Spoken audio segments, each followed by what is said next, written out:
Welcome back to my channel. तो आज की इस वीडियो में हम लोग एनेस्थीसिया से जुड़े कुछ ऐसे इंपॉर्टेंट पॉइंट्स के बारे में डिस्कशन करने वाले हैं जो कि आपको नॉलेज में होना चाहिए। अगर आपको इन सारी चीज़ों के बारे में पता होगा तो आप मेडिकल फील्ड में काफ़ी अच्छे माने जाएंगे, क्योंकि जितना ज़्यादा नॉलेज आपको होगा उतना अच्छा आपका जो होगा। कहीं भी आप नॉलेज अगर अच्छा रहेगा तो आपकी इज्जत भी होगी और आपसे लोग पूछेंगे भी। तो अगर ज़्यादा नॉलेज पाना है तो वीडियो में अंत तक जुड़े रहिए। तो सबसे पहले हम लोगों ने आईसीयू का नाम तो सुना होगा। आईसीयू का फुल फॉर्म भी कभी कभी आ जाता है एग्जाम में। तो क्या है? तो इंटेंसिव केयर यूनिट। ठीक है। एक होता है एनआईसीयू यानी नियोनेटल इंटेंसिव केयर यूनिट। तो पहला जो आईसीयू था वो कब स्टार्ट हुआ था? तो 1953 में यानी 1953 में पहला आईसीयू स्टार्ट हुआ था। ठीक है। Total number of ICU total number of beds in ICU, ये एक क्वेश्चन आपसे पूछा जा सकता है कि किसी भी आईसीयू में कितना बेड होना चाहिए। ठीक है। यानी कि मान के चलिए आपके यहाँ पे हॉस्पिटल्स हैं, वहाँ कितने आईसीयू होने चाहिए? तो जितना हॉस्पिटल का बेड है उसका कितना? तो 10%। कितना? तो 10% ऑफ हॉस्पिटल बेड्स आपके घर हैं। ठीक है। घर का जो 10% हिस्सा है वहाँ पे आईसीयू बेड्स होने चाहिए। ठीक है। ये समझ गए कि पहला आईसीयू कब स्टार्ट हुआ? 1953 में।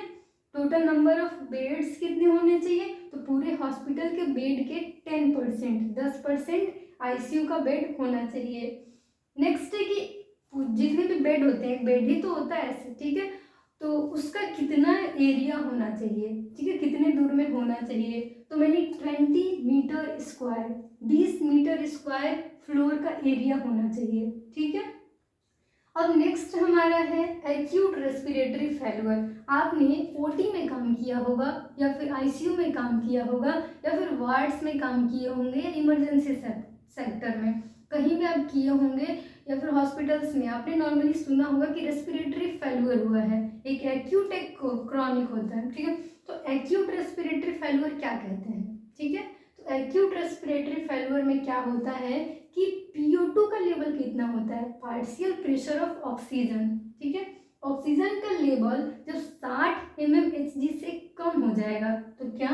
तो 60 mmHg से कम हो जाएगा तो वो किस में आ जाएगा? तो एक्यूट रेस्पिरेटरी फेल्यूर में। जैसे मेरा ऑक्सीजन का लेवल है, उसका पार्शियल प्रेशर जो है ऑक्सीजन का अगर 60 mmHg से कम हो जाए और जो कार्बन डाइऑक्साइड यानी PCO2 का पार्शियल प्रेशर है, किसका? तो कार्बन डाइऑक्साइड का जो पार्शियल प्रेशर है वो 50 mmHg से ज़्यादा हो गया, यानी कार्बन डाइऑक्साइड बढ़ गया, ऑक्सीजन कम हो गया।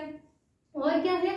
जो पीएच मान है, पीएच मान जो है वो 7.30 से मतलब इतना हो, 7.30 इतना हो या उससे कम हो। ठीक है। यहाँ पे आप देख सकते हैं कि PO2 60 mmHg से कम होना चाहिए। ठीक है। 60 mmHg तक है या उससे कम है। जो partial pressure of carbon dioxide कितना है? तो 50 mmHg से ज़्यादा है। और जो पीएच है वो 7.30 इतना या उससे कम है तो वो किस में आएगा? एक्यूट रेस्पिरेटरी फेल्यूर में आएगा। ठीक है। किसी मरीज को ये तीनों कंडीशन हो रखी है तो उसे क्या कहेंगे? मरीज को एक्यूट रेस्पिरेटरी फेल्यूर हो रखा है। नेक्स्ट है रेस्पिरेटरी फेल्यूर का क्लासिफिकेशन। ठीक है। ये भी पूछा जा सकता है कि रेस्पिरेटरी फेल्यूर को कितने टाइप में या फिर कितने ये में क्लासिफाई करते हैं? तो 3 टाइप है, मैंने 3 तरह से क्लासिफाई करते हैं। पहला है टाइप 1 जिसमें ऑक्सीजनेशन फेल्यूर होगा। टाइप 1 ऑक्सीजनेशन फेल्यूर होगा। दूसरा है टाइप 2 जिसमें होता है हाइपर कैप्निक वेंटिलेटरी फेल्यूर। क्या? तो हाइपर कैप्निक वेंटिलेटरी फेल्यूर। कैप्निक का मतलब क्या है? हाइपर कैप्निक यानी हमारे बॉडी में ब्लड में कार्बन डाइऑक्साइड की मात्रा बढ़ जाती है। ठीक। और ऑक्सीजनेशन फेल्यूर, ऑक्सीजन की कमी हो गई हमारे बॉडी में। टाइप 3 में क्या है? दोनों होगा। ठीक है। ऑक्सीजनेशन फेल्यूर भी और वेंटिलेटरी फेल्यूर भी, यानी कार्बन डाइऑक्साइड भी बढ़ जाएगा, ऑक्सीजन भी कम हो जाएगा, वेंटिलेशन वाला जो सिस्टम था वो भी फेल हो गया और जो आपका ऑक्सीजनेशन फेल्यूर था वो भी है, यानी दोनों जब होगा तो आपका क्या है? टाइप 3 है। अब नेक्स्ट हमारा एक और क्वेश्चन आ सकता है एनेस्थीसिया से, वो है वीनिंग फ्रॉम वेंटिलेशन। तो विनिंग फ्रॉम वेंटिलेशन में क्या होता है, तो मेनली आपने विनिंग ऐसे सुना होगा, लेकिन ये वेंटिलेशन के लिए में यूज हो रहा है। तो एनेस्थीसिया के टर्म में देखें तो वेंटिलेशन से विनिंग करना यानी डिसकंटिन्यू कर देना वेंटिलेटरी सपोर्ट को।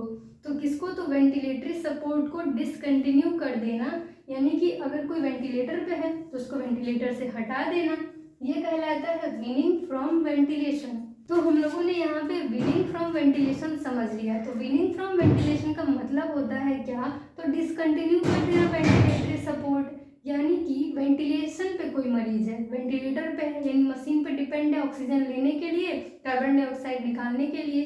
तो अब क्या है कि मरीज थोड़ा नॉर्मल हो गया, ठीक हो गया है, तो उसको वेंटिलेटर से हटा दिया गया, ठीक है, डिसकंटिन्यू कर दिया गया वेंटिलेटर का जो सपोर्ट था।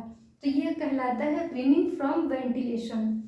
Next, when extubation should done, यानी इंट्यूबेशन का मतलब होता है ईटी ट्यूब डाल दिया जाता है माउथ के थ्रू ट्रैकिया में, वोकल कॉर्ड्स में, ठीक है। तो जो ये हमारा इंट्यूबेशन है वो इंडोट्रैकियल ट्यूब के थ्रू, या फिर क्या होता है एक हमारा आर्मर ट्यूब होता है, या फिर लेरिंगियल मास्क एयरवे, या फिर आईजेल। तो बहुत सारी चीज़ें हैं जिससे इंट्यूबेशन कर सकते हैं। तो इंट्यूबेशन का मतलब डालना ईटी ट्यूब, और एक्सट्यूबेशन का मतलब निकालना। तो एक्सट्यूबेशन, कोई मरीज जो है इंट्यूबेट हुआ है, तो अब पता कैसे करेंगे कि उसको एक्सट्यूबेट कब करना है, तो उसके लिए बहुत सारी चीज़ें हैं, लेकिन उसमें से एक जो इम्पॉर्टेंट है, सबसे महत्वपूर्ण है, वो है कि अगर मरीज का एबीजी आर्टेरियल ब्लड गैस का रिपोर्ट 2 घंटे से ज़्यादा अगर नॉर्मल आता है, यानी 2-2 घंटे पे आप चेक करा रहे हैं और बहुत समय से जो है मरीज का एबीजी रिपोर्ट नॉर्मल आ रहा, तो इस कंडीशन में मरीज को एक्सट्यूबेट कर सकते हैं। मरीज को सांस की कोई दिक्कत नहीं आ रही है, एबीजी नॉर्मल आ रहा है, तो मरीज को एक्सट्यूबेट कर सकते हैं, ठीक है। तो ये सारी जो पॉइंट्स हैं वो एग्जामिनेशन के व्यू से या फिर कहें प्रैक्टिकल, वाइवा या फिर इंटरव्यू के बेसिस पे देखें तो इम्पॉर्टेंट है। तो आप लोग ये सारी चीज़ों को नोट कर लीजिए, और जहाँ कन्फ्यूज़न हो या फिर डिटेल में पढ़ना हो तो कमेंट सेक्शन में कमेंट करिए। तो thank you for watching my video. Channel पे आए हैं तो अभी चैनल को सब्सक्राइब कर लीजिए और बेल आइकन को प्रेस कर लीजिए, ताकि आपको सारी लेटेस्ट वीडियो की अपडेट्स मिलती रहें।